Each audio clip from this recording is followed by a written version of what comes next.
mendapat jodoh itu bukan mengamati, tapi berikhtiar untuk mendapatkannya. Ya, kenali, ta'aruf, cari sesuai dengan ukuran Nabi. Tak kenal maka ta'aruf, bukan tak sayang. Tidak semua kenal itu mesti sayang. Bapak kenal dengan istri tetangga kan tidak harus sayang. Tak kenal maka ta'aruf, tak tahu maka berkenalan. Cara ta'aruf yang baik untuk mencari jodoh banyak dari Nabi. Tunkahul mar'atu li arba'in. Kalau ingin cari jodoh perempuan itu lihat pada 4 halnya. Perempuan ke laki-laki juga demikian, lihat 4 halnya. Pertama, li jamaliha, jamaliha. Ingat, bukan jamil, bukan jamilah, jamal. Kalau jamil ganteng, lihat gantengnya. Kalau jamilah cantik, lihat cantiknya. Jamil ganteng, Saiful ganteng, Saiful jamil. Jamilah cantik, Mulan cantik, Mulan jamilah. Tapi kalau jamalah itu adalah penampakan keindahan yang terpampang pada warasnya, pada parasnya. Di bagaimana kalau ditatap itu jadi senang. Kata orang cantik itu relatif, jelek itu mutlak. Tapi ada orang yang wajah biasa, tapi kalau ditatap indah, enak, suaranya merdu. Memang parasnya 100%, tapi cerewetnya 1000%. Nah enak juga.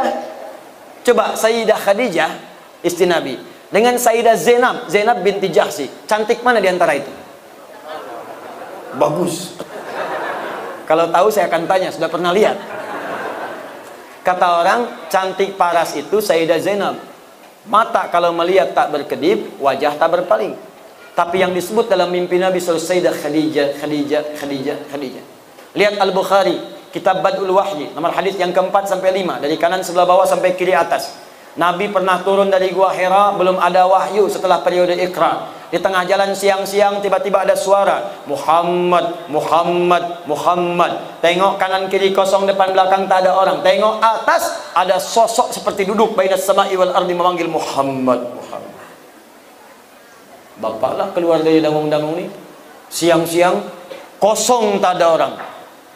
Begitu keluar, tak ada orang, kanan kiri kosong, depan belakang kosong. Tiba-tiba ada panggilan. Nengok atas jubah putih rambut gondrong. Jubah putih rambut gondrong sambil begini, Pak. Kira-kira apa yang dilakukan? Kata Nabi, faru'idtu minhu, saya pergi meninggalkan tempat itu dengan cepat dengan keadaan takut. Tapi yang dahsyat, datang pulang sampai rumah bertemu dengan Sayyidah Khadijah. Begitu dibuka melihat wajah Sayyidah Khadijah, hilang setengah ketakutannya.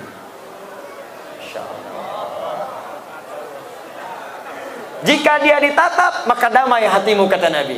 Calon istri yang baik ketika dilihat Sayyidah Khadijah, baru lihat wajah istri, masalah hilang. Setengah masalah hilang. Apa kata Nabi? Dastiruni, dastiruni.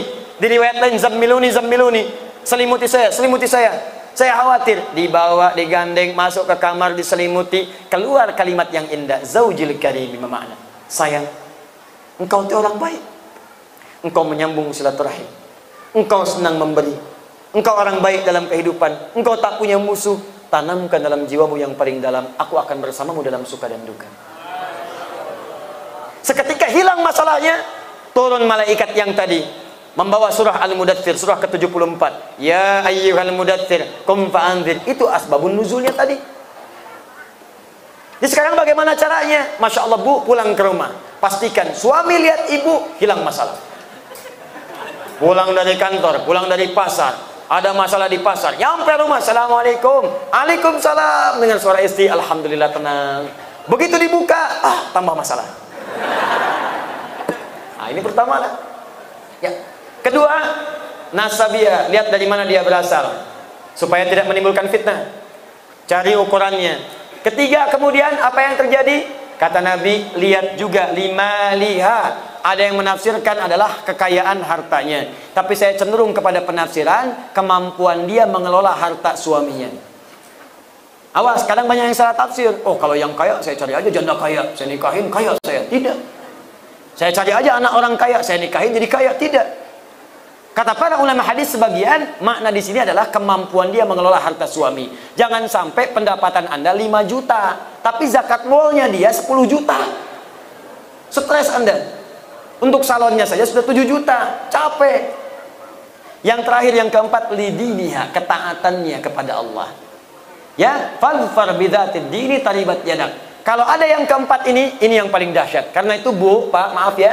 Kalau ada seorang pemuda, akhlaknya baik, agamanya bagus, Qur'annya hafal, taat pada Allah, kata Nabi, jangan ditolak tuh karena sulit untuk menemukannya.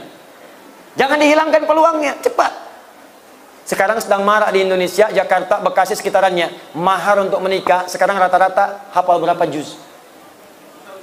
Ada seorang pemuda datang melamar kepada anak kiai. Anaknya cantik, luar biasa, taat, salihah. Ternyata bukan dia saja yang datang, 2 orang lain datang, 3 orang datang mau mengajukan lamaran. Begitu datang pertanyaan kiainya bukan yang lain, Quran. Ananda siapa namanya? Saya Anas, Pak. Baca surat An-Nas. Baca. Bagus. Kalau Ananda siapa? Saya Torik, Pak. Baca surat At-Torik. Bagus. Yang ketiga, belum ditanya, udah pucat wajahnya. Kalau Ananda siapa? Saya Imran, Pak. Tapi dia tak hilang akal. Cuma panggilan sehari-hari, Kulhu, Pak. Ya.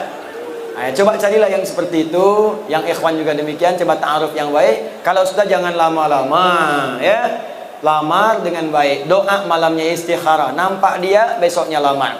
Doakan, sentuhlah ia tepat di hatinya, maka ia akan jadi milik untuk selamanya. Bikin status. Udah datang. Dan para akhwat saya nasihati ya, awas nih yang belum menikah, jangan dengarkan rayuan-rayuan gombal para lelaki. Aku mencintaimu. Jangan dipercaya.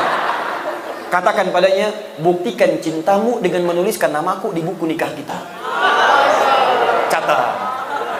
Itu.